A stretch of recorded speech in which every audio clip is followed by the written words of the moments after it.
आदि। दूसरा अध्याय, देवी जी का प्रादुर्भाव व महिषासुर की सेना का वध। ऋषि बोले, प्राचीन काल में देवताओं तथा राक्षसों में 100 वर्ष तक युद्ध होता रहा। उस समय राक्षसों का स्वामी महिषासुर एवं देवताओं के स्वामी इंद्र थे। उस युद्ध में देवताओं की सेना महाबली राक्षसों से पराजित गई। तब सभी देवताओं को जीतकर महिषासुर स्वयं इंद्र बन बैठा। तब हारकर सभी देवता ब्रह्मा जी की शरण में गए, जहाँ विष्णु तथा शंकर जी विराजमान थे।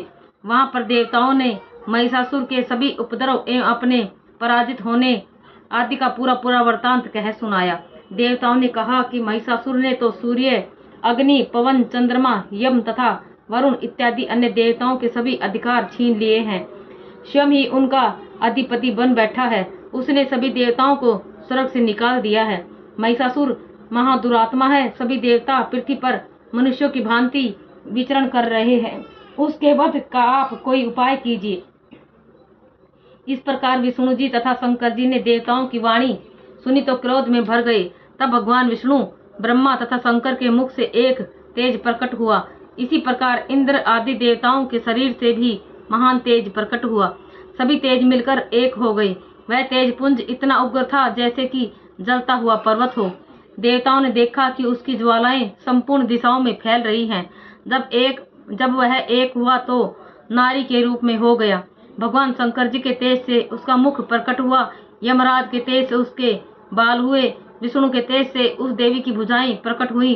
चंद्रमा से दोनों सतन, इंद्र के तेज से उसका कटी प्रदेश, वरुण के तेज से जंघा व उरु स्थल, पृथ्वी के तेज से नितंबों का निर्माण हुआ। ब्रह्मा के तेज से दोनों चरण, सूर्य के तेज से चरणों की अंगुलियां, वसुओं के तेज से हाथों की अंगुलियां, कुबेर के तेज से नासिका का निर्माण हुआ। उसके दांत प्रजापति के तेज से प्रकट हुए। अग्नि के तेज से 3 नेत्र हुए। संध्याओं के तेज से दोनों भौहें, वायु के तेज से दोनों कान उत्पन्न हुए। इसी प्रकार दूसरे देवताओं के तेज द्वारा भगवती का प्रादुर्भाव हुआ। इस प्रकार सभी देवताओं के तेज पुंज से प्रकट हुई देवी जी को देखकर महिषासुर से पीड़ित समस्त देवता प्रसन्न हुए। भगवान शिव ने देवी को अपने त्रिशूलों में से एक त्रिशूल निकाल कर दे दिया। श्री विष्णु जी ने अपना सुदर्शन चक्र प्रकट करके दिया। वरुण ने शंख तथा अग्नि ने उसे शक्ति दी। पवन ने उन्हें धनुष दिया और बाणों से भरपूर 2 तरकश दे दिए। देवराज इंद्र ने अपने वज्र से वज्र पैदा करके दिया। फिर सहस्त्र नेत्र इंद्र ने ऐरावत हाथी से घंटा दिया। यमराज ने काल दंड से दंड प्रदान किया। सागरपति ने रुद्राक्ष माला अर्पित की। ब्रह्मा ने कमंडल भेंट किया। सूर्य ने देवी के भी रोमकूपों में अपनी किरणें प्रदान की। काल ने तलवार और उत्तम ढाल प्रदान की। क्षीर सागर ने हार तथा कभी न जीर्ण होने वाले 2 वस्त्र भेंट किए। इसी प्रकार चूड़ामणि, दिव्य कुंडल तथा 2 कड़े भी भेंट किए तथा चमकता हुआ अर्धचंद्र, सभी भुजाओं के लिए बाजूबंद, चरणों के लिए नुपुर और गले के लिए सर्वोत्तम कठुला भेंट किया। इसी प्रकार सभी अंगुलियों के लिए जड़ित मुद्रिकाएं प्रदान की। विश्वकर्मा ने उन्हें परशु और अनेक रूपों वाले अस्त्र, अभेद कवच, मस्तक तथा गले में धारण करने के योग्य कभी न मुरझाने वाले फूलों की मालाएं दी। जल्दी ने उसे बहुत सुंदर कमल दिया। हिमालय ने वाहन के लिए सिंह एवं और भी अनेक प्रकार के रत्न भेंट किए। कुबेर ने सुरा से भरपूर पात्र दिया। सभी नागों के स्वामी एवं पृथ्वी धारण करने वाले शेष जी ने महामणियों से सुशोभित नागहार दिया। इसी प्रकार सारे देवताओं ने भी भूषण एवं आयुधों के द्वारा देवी जी का सत्कार किया।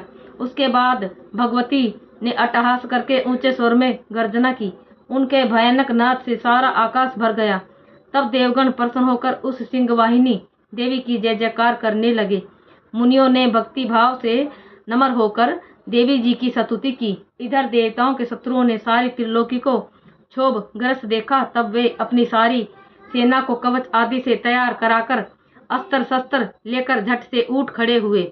महिषासुर क्रोध में आकर बोला, यह क्या हो रहा है? इतना कहकर सभी राक्षसों के साथ गिरकर उस सिंहनाद की ओर भागा। वहां जाकर उसने तीनों लोकों को अपने तेज से प्रकाशित करती हुई देवी को देखा। उस देवी के चरणों के भार से पृथ्वी दबी जा रही थी। माथे के मुकुट से आकाश पर रेखाएं पड़ती जा रही थी। उसके धनुष की टंकार से 7 पाताल क्षोभग्रस्त थे और हजारों भुजाओं से भी सभी दिशाओं को ढककर देवी खड़ी हुई थी।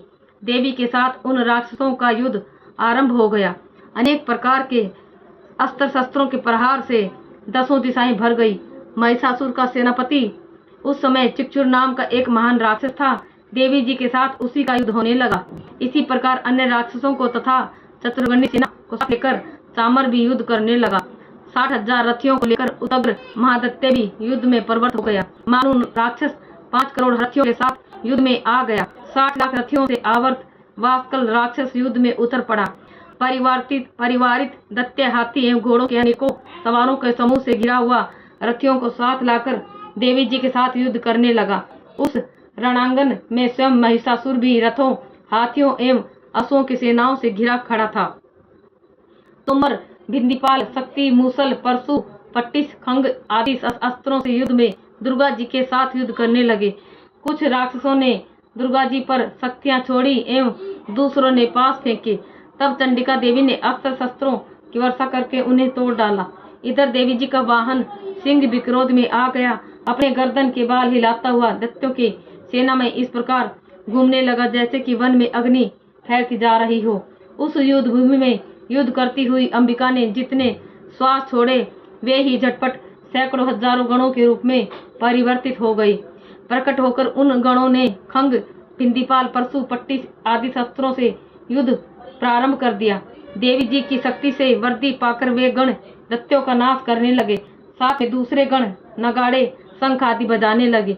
मैती प्रसन्नता देने वाले उस युद्ध रूप उत्साह में कुछ एक ने मृदंग बजाए। तब देवी जी ने त्रिशूल, गदा और शक्तियों की वर्षा से तलवार आदि शस्त्रों से सैकड़ों महान असुर मार डाले और दूसरे कितने दैत्यों को घंटा के भयप्रद नाद से मूर्छित करके मार गिराया। राक्षसों को पास से बांधकर पृथ्वी पर धर घसीटा। कितने ही गदा की चोट से घायल होकर पृथ्वी पर सो गए और मूसलों के प्रहार से कई एक रुधिर वमन करने लगे एवं कई एक शूल द्वारा वक्ष स्थल फट जाने से पृथ्वी पर सो गए। कितने ही राक्षस बाणों की वर्षा द्वारा युद्ध करते हुए प्राण छोड़ने लगे। कितने ही राक्षसों की भुजाएं कट गई, कितनों की गिरवाएं छिन्न भिन्न हो गई। कई दैत्यों के सिर कट गए, कुछ मध्य से विदीर्ण हो गए। कुछ राक्षसों की जंघाएं कट गई, वह पृथ्वी पर गिर गए और कुछ एक राक्षस तो एक भुजा, एक आंख और एक पांव वाला करके 2 टुकड़े कर डाला। मार मार कर गिराए हुए रथी, हाथी, घोड़े एवं असुरों की लाशों के द्वारा जहां महायुद्ध हो रहा था वहां की पृथ्वी इस प्रकार भर गई कि वहां पर आना जाना कठिन हो गया। वहां सेना एवं असुरों के रुधिर बहने से रुधिर की बड़ी बड़ी नदियां बहने लगी। माँ दुर्गा जी ने एक क्षण में ही राक्षसों की महती सेना का इस प्रकार नाश कर दिया जैसे कि लकड़ियों के बड़े ढेर को अग्नि जला देती है। देवी का वाहन सिंह आदि अपने बालों को छटकाता हुआ बड़ी गर्जना करता हुआ राक्षसों के शरीर से मानो प्राण ही चुन रहा हो, इस प्रकार घूमने लगा। देवी जी के उन गणों ने महाअसुरों के साथ बड़ा युद्ध किया जिससे देवता प्रसन्न होकर आकाश से फूलों की वर्षा करने लगे। जय माता दी।